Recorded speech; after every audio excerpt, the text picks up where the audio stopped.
Lee Anderson launched a scathing attack on Lord Mandelson, calling him cowardly than a snake's belly in a viral social media post. This post came after further revelations concerning the nobleman's relationship with the infamous financier Jeffrey Epstein.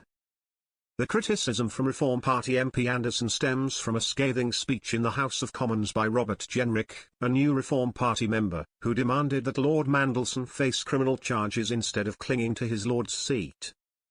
Sharing Jenrick's video, Anderson wrote, "Absolutely right at Robert Jenrick.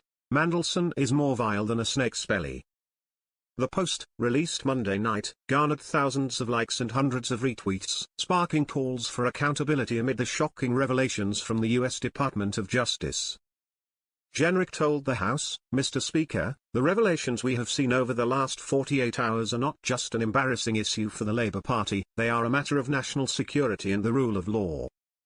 He accused Lord Mandelson, then Commerce Secretary under Gordon Brown, of forwarding internal Prime Minister's memos and sensitive market data to Epstein. This may have allowed the financier's associates at JP Morgan to profit from the 2008 banking system collapse. He urged Prime Minister Keir Starmer to order a criminal investigation and enact emergency legislation to strip Lord Mandelson of his noble title. Mr. Jenrick concluded, "You can't have a changed Labour Party when you're still protecting a man who sold national secrets to a criminal, and received a +1 on his post."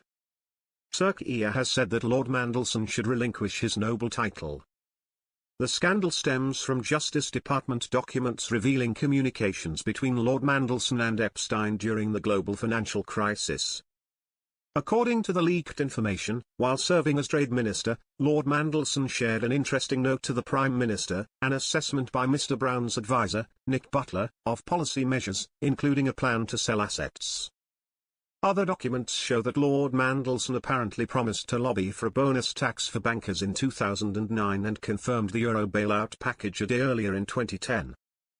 A business lending analysis by Minister Baroness Vardera was also forwarded to Epstein, and Lord Mandelson was involved in that email chain. Lord Mandelson has since refuted these claims, asserting in an interview with The Times that Epstein's money did not influence his actions.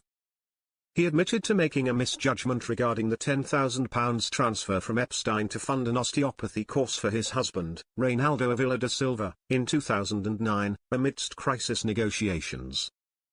Lord Mandelson said, "Looking back, it's clear that it was a collective misjudgment. At the time, it wasn't a significant decision." Rejecting bribery allegations, Lord Mandelson called the suggestion that the scholarship influenced banking policy ridiculous. He asserted that he completely has no recollection of the $75,000 payment from Epstein sometime between 2003 and 2004, as bank details show. Lord Mandelson stated, "No recently released documents on Epstein show me to have committed any wrongdoing or breach of law," while rejecting the idea of a complete withdrawal from public life as disproportionate.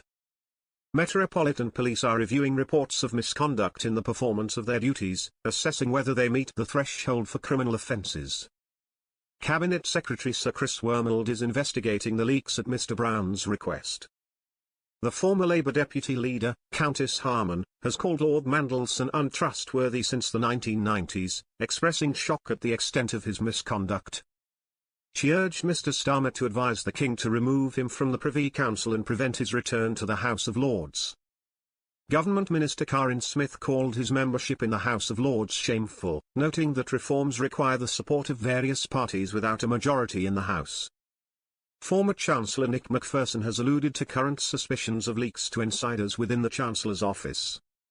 Countess MacLeod, a former advisor to the late Chancellor Alistair Darling, condemned the terrible betrayal of trust, suggesting the former Chancellor would have been shocked by the scale of this betrayal if he were alive to witness it.